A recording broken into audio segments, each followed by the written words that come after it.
Hi, I'm Taylor.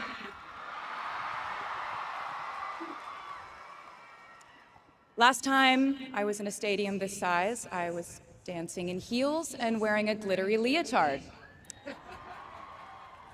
This outfit is much more comfortable. Not a single one of us here today has done it alone. We are each a patchwork quilt of those who have loved us, those who have believed in our futures, those who showed us empathy and kindness, or told us the truth, even when it wasn't easy to hear. Those who told us we could do it when there was absolutely no proof of that. Someone read stories to you and taught you to dream and offered up some moral code of right and wrong for you to try and live by. Someone tried their best to explain every concept in this insanely complex world to the child that was you as you asked a bazillion questions like, how does the moon work? And why can we eat salad but not grass? And maybe they didn't do it perfectly. No one ever can. Maybe they aren't with us anymore. In that case, I hope you'll remember them today. If they are in this stadium, I hope you'll find your own way to express your gratitude for all the steps and missteps that have led us to this common destination. I know that words are supposed to be my thing, but I will never be able to find the words to thank my mom and dad, my brother Austin, for the sacrifices they made every day so I could go from singing in coffee houses to standing up here with you all today, because no words would ever be enough.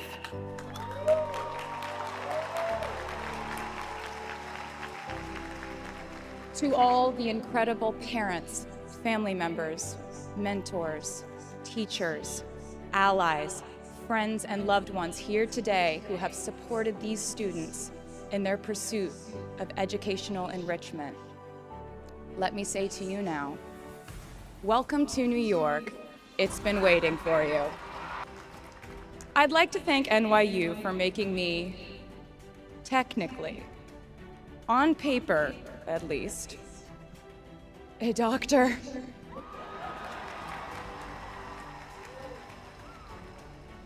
Not the type of doctor you would want around in case of an emergency.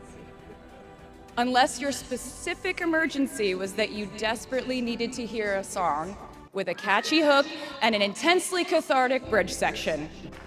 Or if your emergency was that you needed a person who can name over 50 breeds of cats in 1 minute. I imagine the idea of a normal college experience was all you wanted too. But in this case, you and I both learned that you don't always get all the things in the bag that you selected from the menu in the delivery surface that is life. You get what you get. And as I would like to say to you wholeheartedly, you should be very proud of what you've done with it. Today, you leave New York University and then go out into the world searching what's next. And so will I. So as a rule, I try not to give anyone unsolicited advice unless they ask for it. I'll go into this more later. I guess I have been officially solicited in this situation to impart whatever wisdom I might have to tell you things that have helped me so far in my life. Please bear in mind that I in no way feel qualified to tell you what to do. You've worked and struggled and sacrificed and studied and dreamed your way here today. And so you know what you're doing. You'll do things differently than I did them and for different reasons. So I won't tell you what to do because no one likes that. I will, however, give you some life hacks I wish I knew when I was starting out my dreams of a career and navigating life, love, pressure, choices, shame, hope, and friendship. The first of which is, life can be heavy, especially if you try to carry it all at once. Part of growing up and moving into new chapters of your life is about catch and release. What I mean by that is knowing what things to keep and what things to release. You can't carry all things, all grudges, all updates on your ex, all enviable promotions your school bully got at the hedge fund his uncle started. Decide what is yours to hold and let the rest go. Oftentimes, the good things in your life are lighter anyway, so there's more room for them. One toxic relationship can outweigh so many wonderful, simple joys. You get to pick what your life has time and room for. Be discerning. Secondly, learn to live alongside cringe. No matter how hard you try to avoid being cringe, you will look back on your life and cringe retrospectively. Cringe is unavoidable over a lifetime. Even the term cringe might someday be deemed cringe. We are all literary chameleons, and I think it's fascinating. It's just a continuation of the idea that we are so many things all the time. And I know it can be really overwhelming figuring out who to be and when, who you are now, and how to act in order to get where you want to go. I have some good news. It's totally up to you. I have some terrifying news. It's totally up to you. I said to you earlier that I don't ever offer advice unless someone asks me for it, and now I'll tell you why. As a person who started my very public career at the age of 15, it came with a price. And that price was years of unsolicited advice. Being the youngest person in every room for over a decade meant that I was constantly being issued warnings from older members of the music industry, media, interviewers, executives, and this advice often presented itself as thinly veiled warnings. See, I was a teenager at a time when our society was absolutely obsessed with the idea of having perfect young female role models. It felt like every interview I did included slight barbs by the interviewer about me one day running off the rails. And that meant a different thing to every person who said it to me. So I became a young adult while being fed the message that if I didn't make any mistakes, all the children of America would grow up to be perfect angels. However, if I did slip up, the entire earth would fall off its axis, and it would be entirely my fault, and I would go to pop star jail forever and ever. It was all centered around the idea that mistakes equal failure, and ultimately the loss of any chance at a happy or rewarding life. This has not been my experience. My experience has been that my mistakes led to the best things in my life. And being embarrassed when you mess up, it's part of the human experience. Getting back up, dusting yourself off, and seeing who still wants to hang out with you afterward and laugh about it, that's a gift.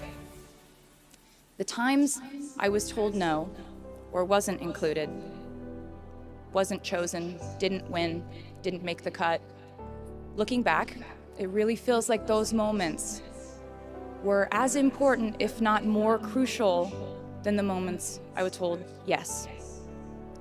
Not being invited to the parties and sleepovers in my hometown made me feel hopelessly lonely. But because I felt alone, I would sit in my room and write the songs that would get me a ticket somewhere else. Having journalists write in-depth, oftentimes critical pieces about who they perceive me to be made me feel like I was living in some weird simulation.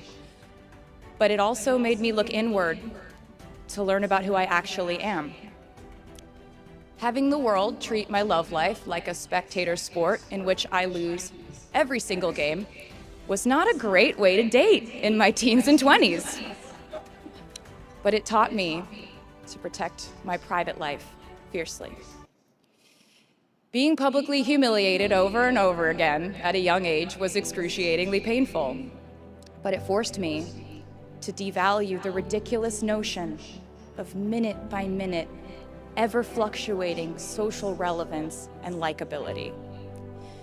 Getting canceled on the internet and nearly losing my career gave me an excellent knowledge of all the types of wine.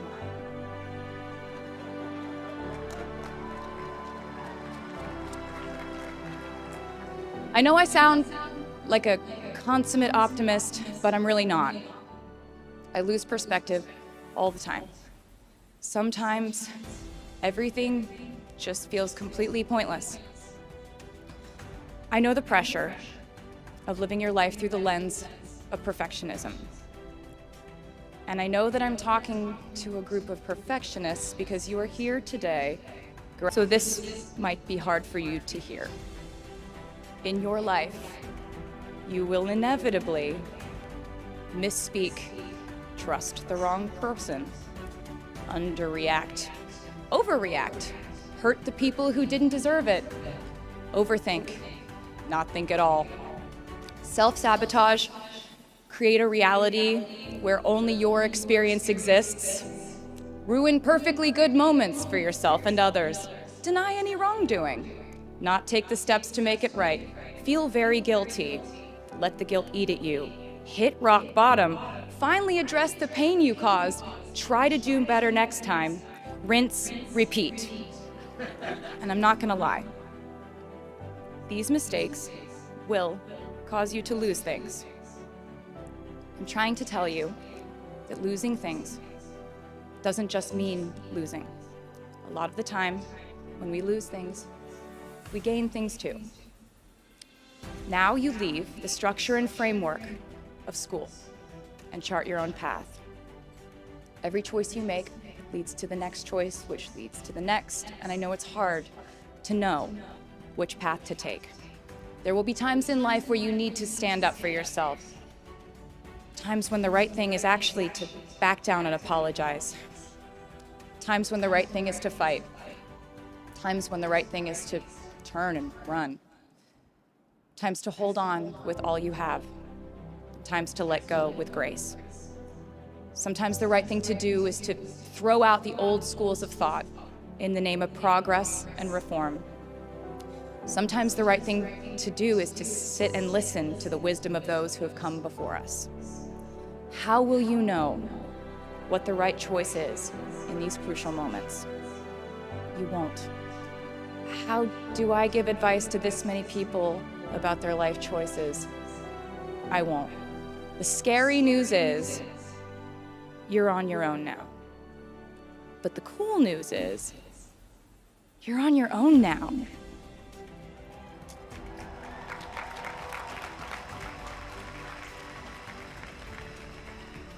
I leave you with this. We are led by our gut instincts, our intuition, our desires and fears, our scars and our dreams. And you will screw it up sometimes. So will I. And when I do, you will most likely read about it on the internet. Anyway, hard things will happen to us. We will recover. We will learn from it. We will grow more resilient because of it.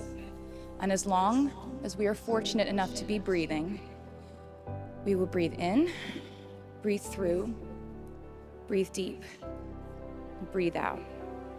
And I am a doctor now, so I know how breathing works. I hope you know how proud I am to share this day with you. We're doing this together, so let's just keep dancing like we're the class of 22.